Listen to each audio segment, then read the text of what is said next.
Good morning, everybody. I'm Lisa Ann Spencer. Welcome to my channel.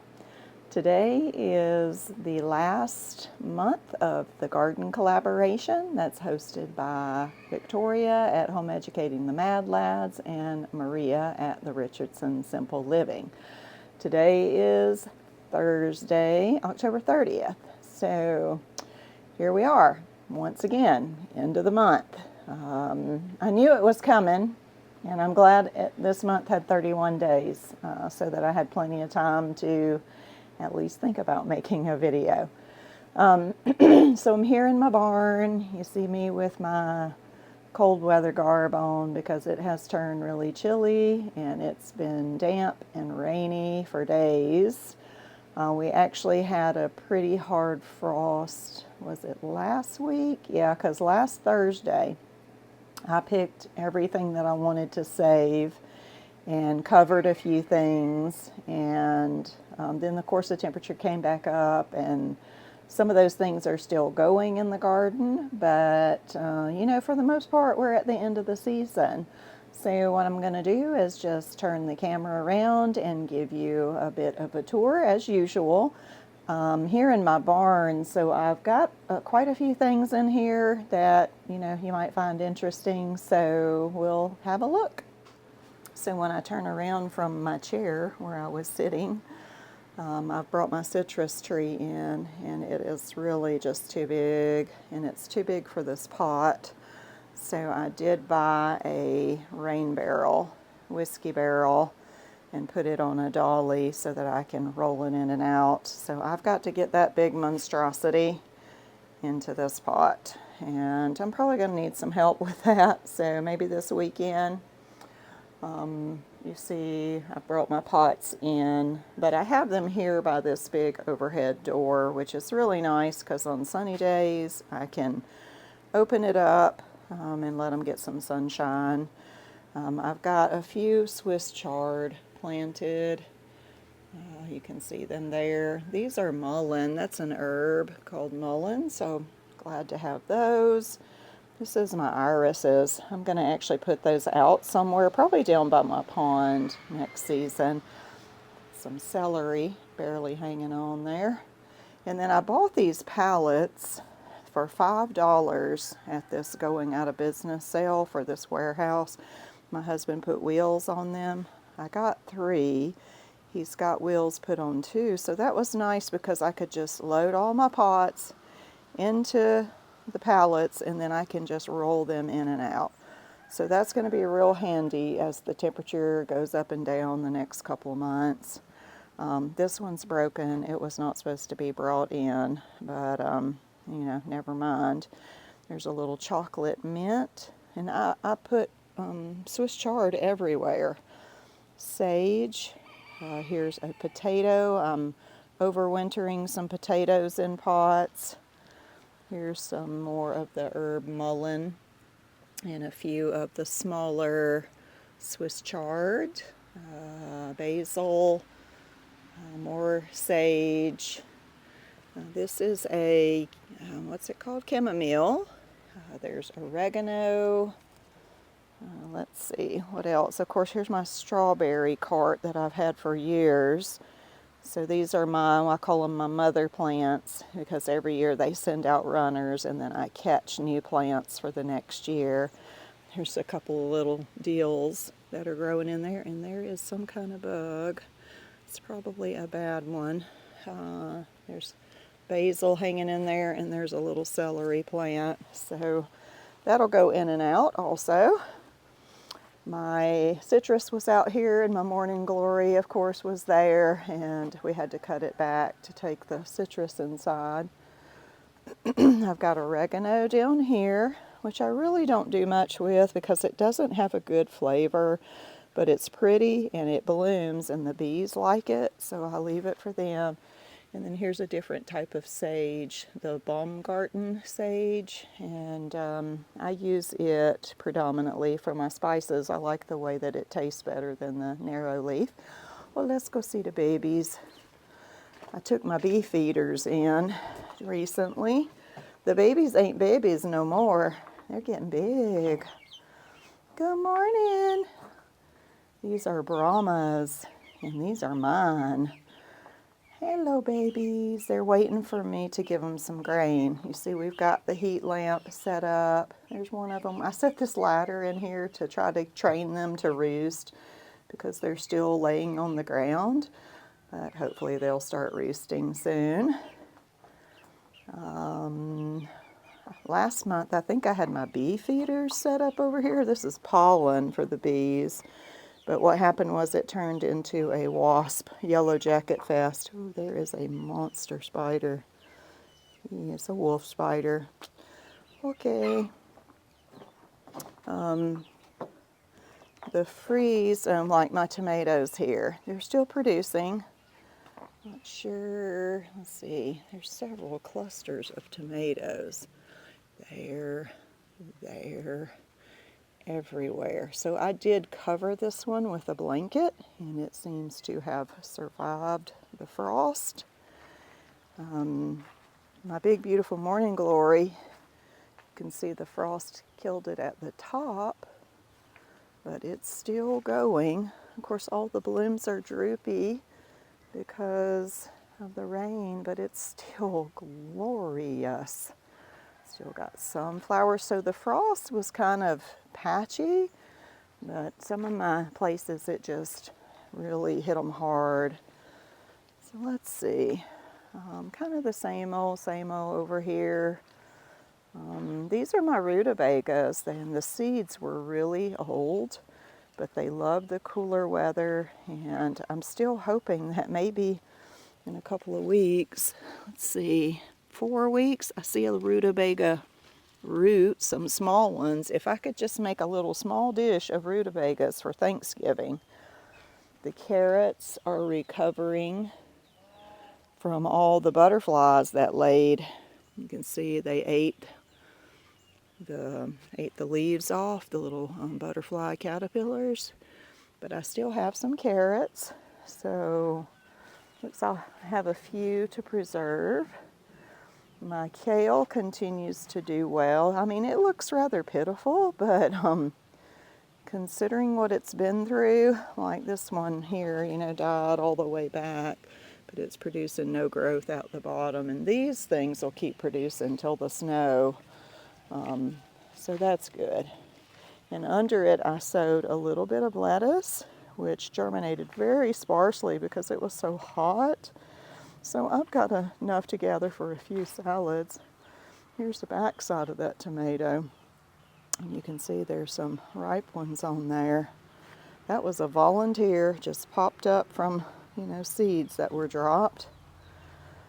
The frost killed the squash vine. Here is another row of lettuce. So this one looks pretty good, and I think I will put a hoop over it and try to preserve it for a while and eat on the lettuce till January, till we get a really hard freeze. The basil, you can see some is still alive, but you can see where the frost hit it up here. Killed it dead. So I doubt I'll try to harvest anymore. I mean, there's a couple of small leaves at the bottom. I may try to harvest. I've got one more market tomorrow night. That'll be the last one.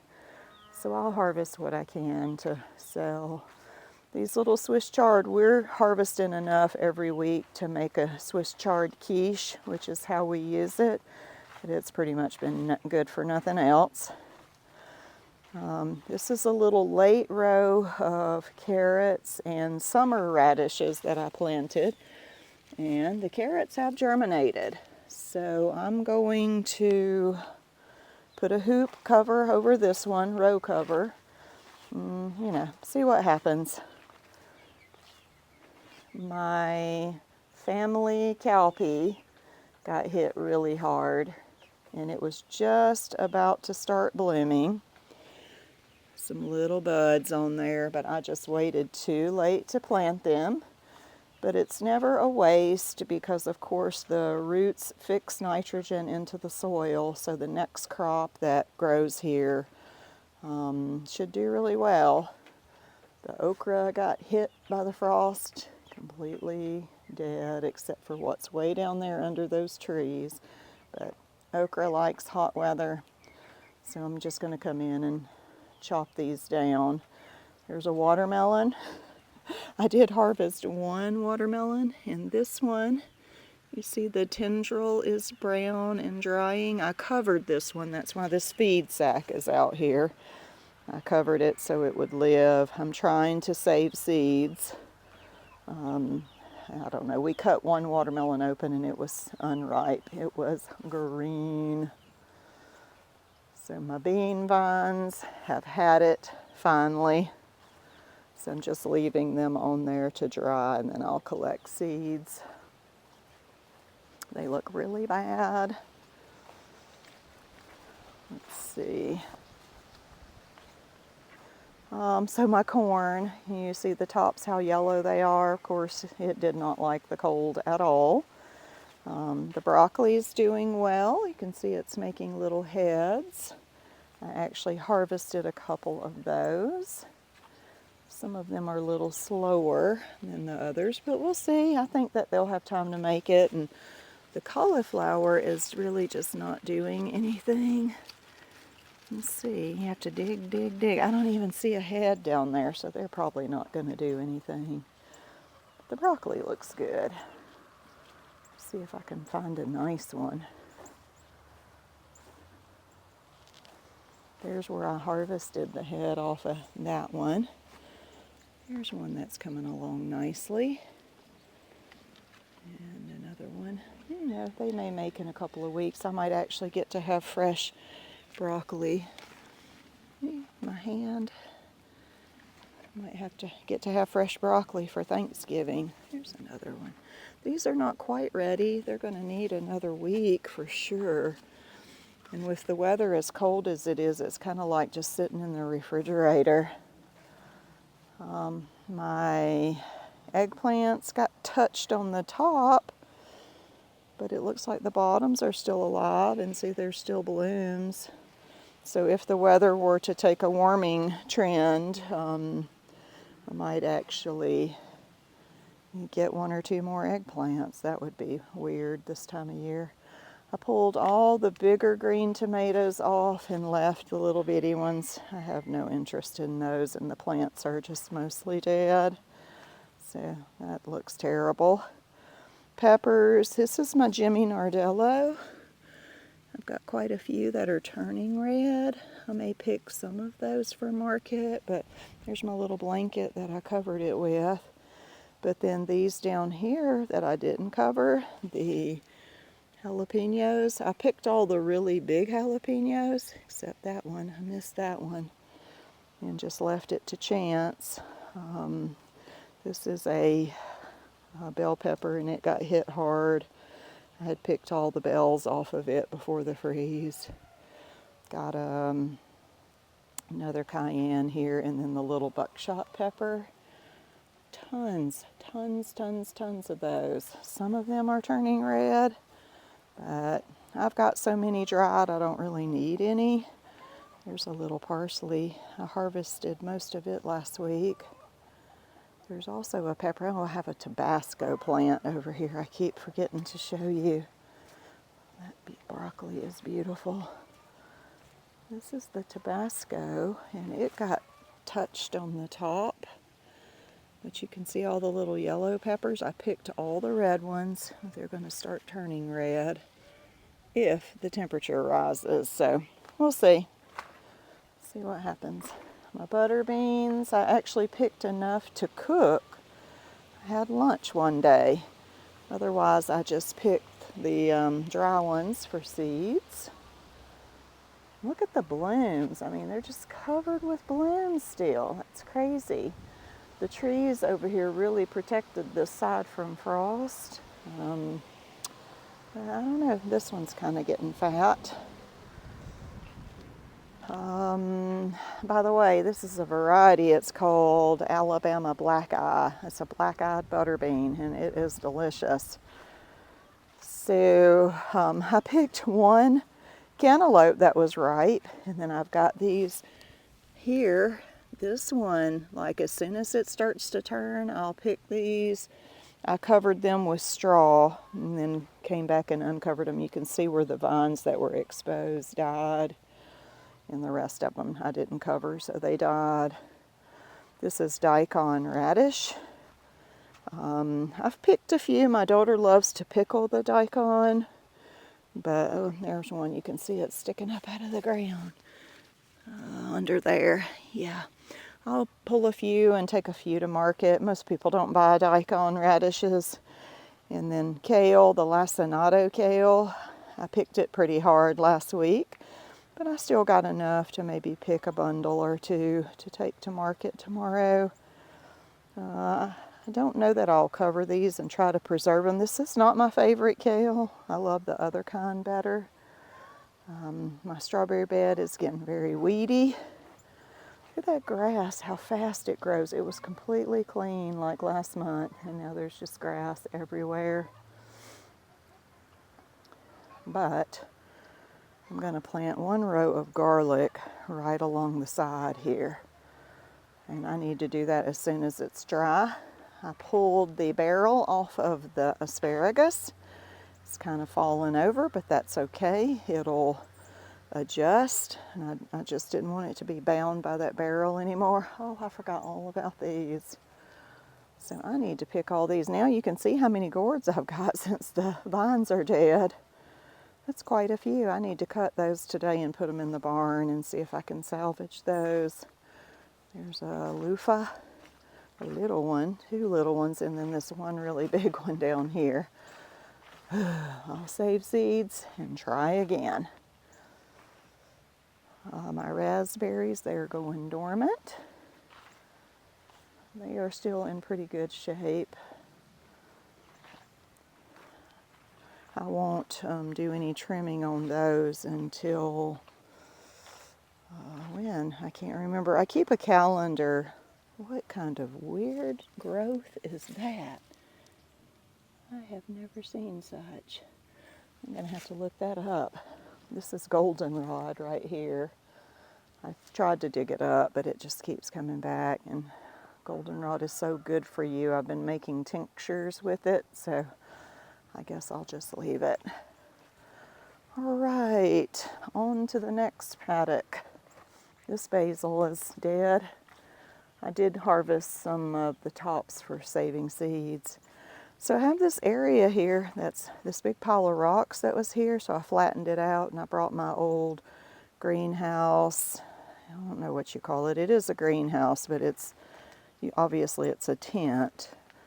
But it stays warm over here because the western sun hits that dark wall and those rocks hold the heat. So I thought I might put some plants there, but now I'm thinking I'm going to put it over here over my mustard green. So this was just a trial area.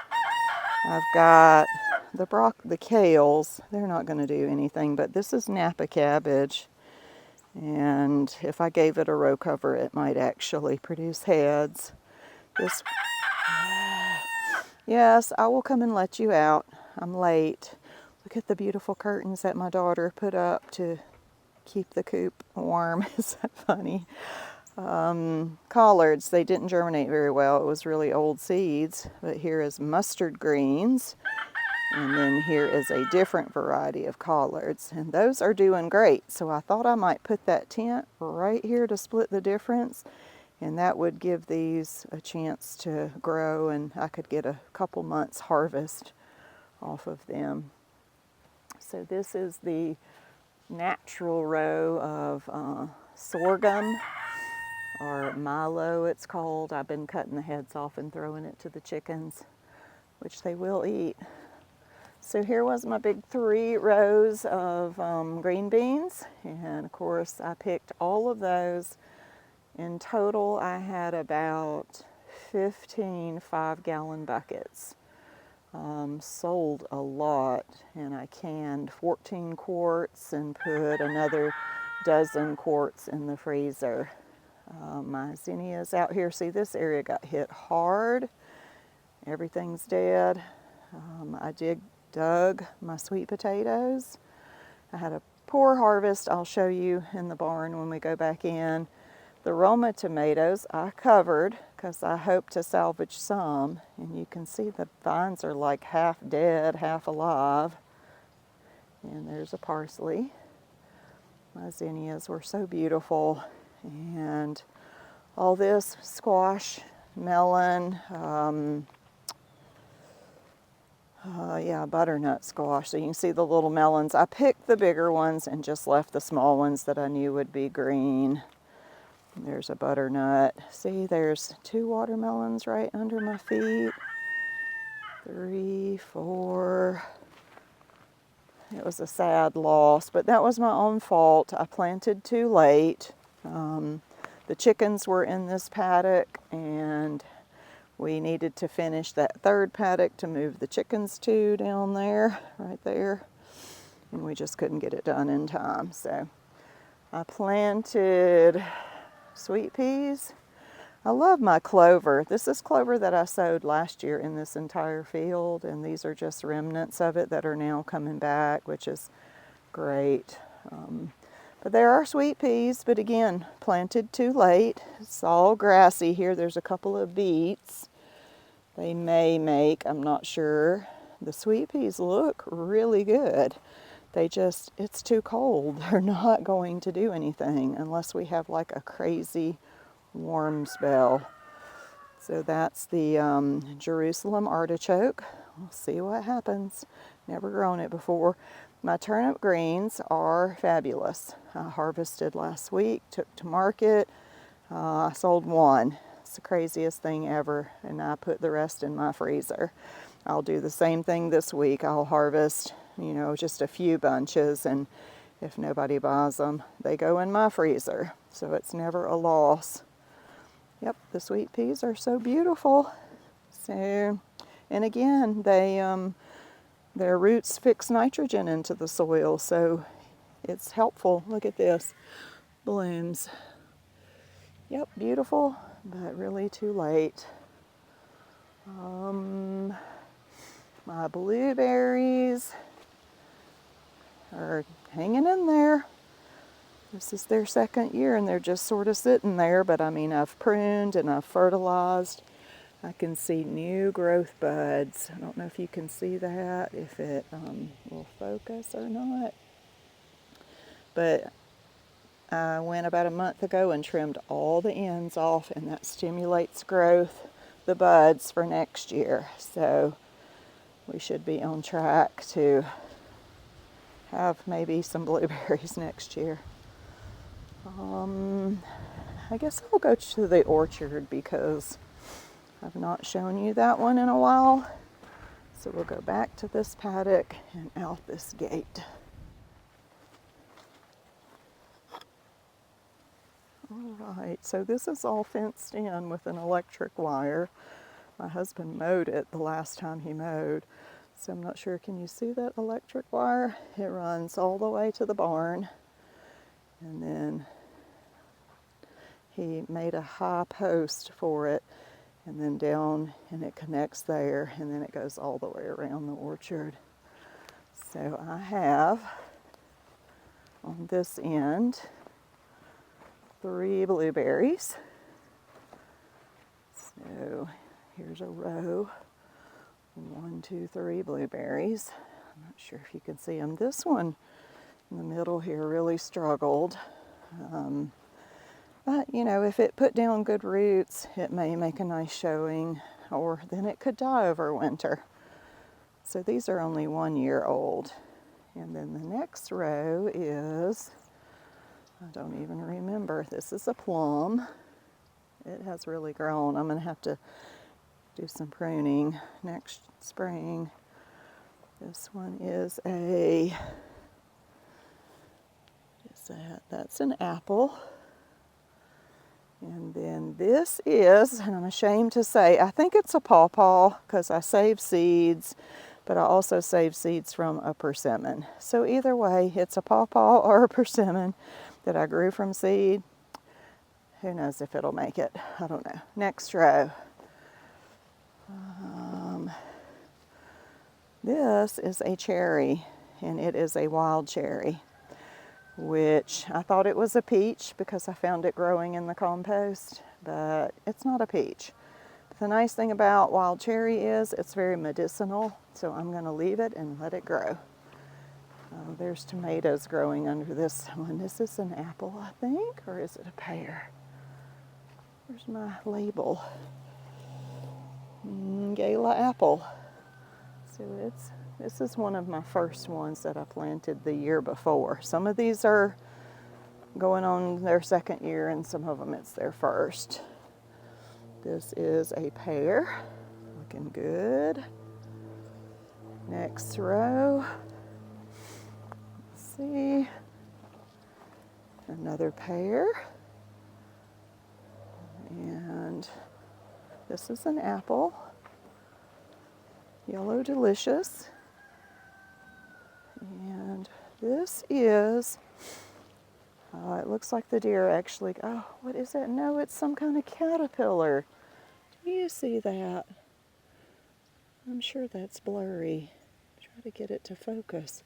So this is my elderberry. And the leaves have all been stripped off by some creature. I don't know what it is. I'm leaving it. And then my last, well, it's not my last row, but it's 3 more blueberries. 1, 2, and then 3. I'm not sure if you can see that.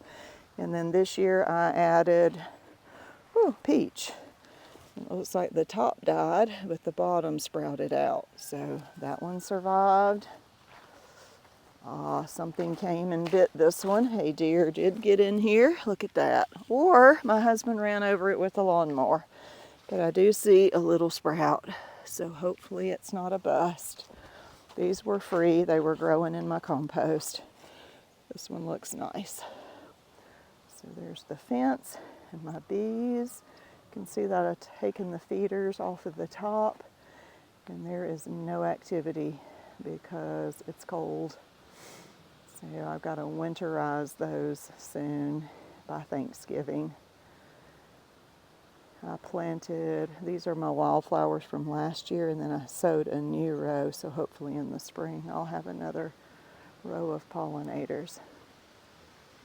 It's really a beautiful day in spite of the rain and clouds. The fall colors are beautiful. Yep, pretty day.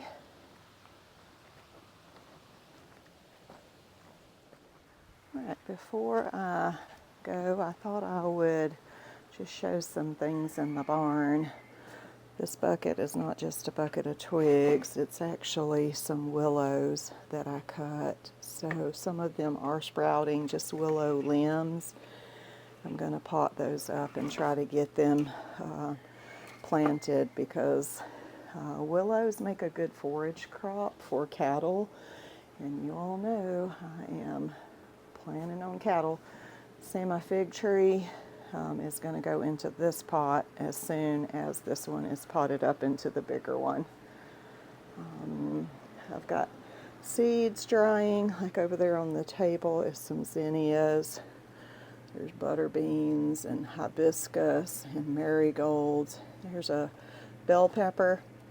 There's more butter beans, basil seeds. Now this is some celery, so I need to get it potted up into individual plants and just let it live over winter. There's some more seeds drying up there. And then here's just a few special plants I'm trying to hold on to. My aloe, a rosemary, a single rosemary out of all my herbs that I bought. Rhubarb, and everlasting, marshmallow, which is a herbal plant, and golden seal, another herb, and then the chamomile back there in the back. Let's see. There's my watermelons that I picked, the bigger ones. I think this one right here might actually be ripe. That one might be because it's kind of golden on the bottom. I had a couple of butternut squashes. You can see some are darker than the others. And then my sweet potatoes. I didn't get a good harvest. Again, I planted them late, so they're small, but plenty enough for me to make my sweet potato crunch for Thanksgiving and Christmas. And here is some of the Milo sorghum that is drying. as just as a chicken feed supplement through the winter. All right, so I hope you enjoyed the garden tour. Be sure to check out the links below of our hostesses. And even though the collaboration is over in October officially, I usually do an end of the month in November, and I've even done in December, a snowy walk. So be sure to come back, and otherwise I'll see you next year. Happy gardening.